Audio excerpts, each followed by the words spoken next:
ধামরাই উপজেলার নান্নার ইউনিয়নের ধাইরা বাজার সংলগ্ন ব্রিজের উপর আজ সকাল ৮টা ৩০-এর দিকে বিবিসি ইটভাটার ইটবাহী ট্রাকের চাপায় আশাবন মডেল একাডেমি স্কুলের সপ্তম শ্রেণীর ছাত্র মাহিম নিহত।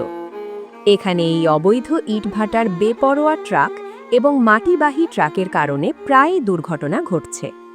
এই অবৈধ ইটভাটা ও ঘাতক ট্রাকের উপযুক্ত শাস্তি দাবি করছে নিহতের পরিবার ও এলাকাবাসী।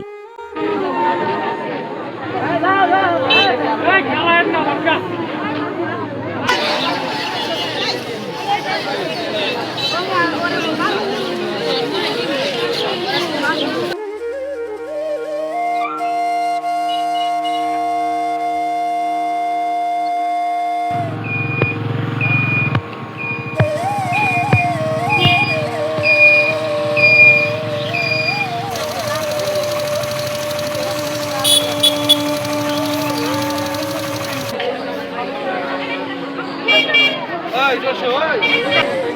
Oi, ia com o cartão.